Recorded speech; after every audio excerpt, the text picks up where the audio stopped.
മൂന്നാമത്തെ പാട്ടിലേക്ക് കടക്കുകയാണ്. ആദ്യം ഇവിടെ ആലപിക്കുന്ന ഗാനം ഒരു കാലത്ത് ക്രിസ്ത്യാനികളുടെ ദേശീയ ഗാനം എന്ന് പോലും പറയപ്പെട്ട ഒരു ഗാനമാണ്. ദൈവസ്നേഹത്തിൻ്റെ വായ്ത്താരിയായി തീർന്ന ഒരു അത്യപൂർവ ഗാനമാണത്. വിഭാഗീയ ചിന്ത കൂടാതെ എല്ലാ ക്രൈസ്തവ സമൂഹങ്ങളും ഒരുപോലെ ചേർന്ന് പാടി ആസ്വദിക്കുന്ന ഈ ഗാനം, എന്തിനേറെ അക്രൈസ്തവർ പോലും ആലപിക്കാറുള്ള, പാട്ട് കേൾക്കുമ്പോൾ നിങ്ങൾക്കറിയാം അങ്ങനെയുള്ള ഒരു ഗാനമാണത്. ഈ ഗാനത്തിൻ്റെ ഒരു സവിശേഷത ഇത് ആർക്കും വഴങ്ങും, ആർക്കും പാടാൻ കഴിയുമെന്നുള്ളതാണ്. വളരെ സ്ലോ ആയിട്ട് ഈ പാട്ട് പാടി ആസ്വദിക്കാറുണ്ട്.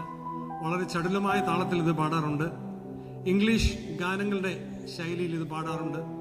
അപ്പോൾ തന്നെ ഇതേ ഗാനം ബിലഹരി രാഗത്തിൽ പാടുന്ന ശാസ്ത്രീയ സംഗീതമായി പാടാറുണ്ട്.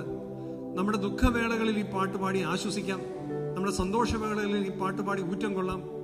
അതുപോലെ തന്നെ പ്രത്യാശാ ഗാനമായിട്ട് ഇത് പാടാം. ഏതാണ്ട് 5-6 ഈണങ്ങളിൽ ഈ ഗാനം ഞാൻ കേട്ടിട്ടുണ്ട്.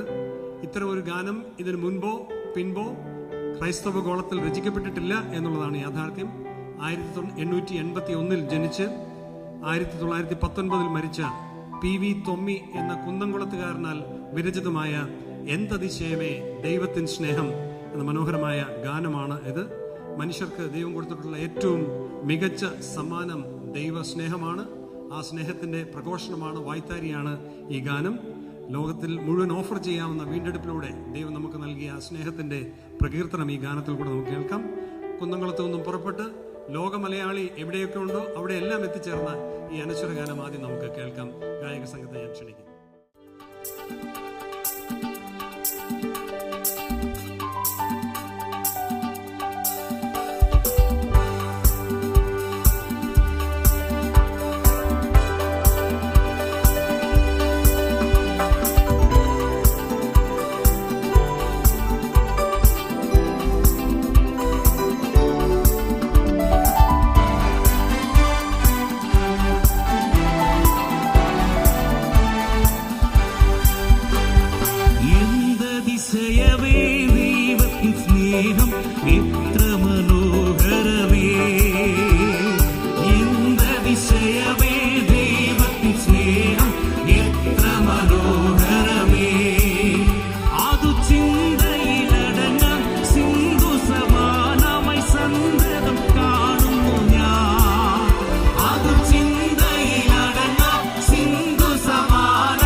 മധുചിന്തയിൽ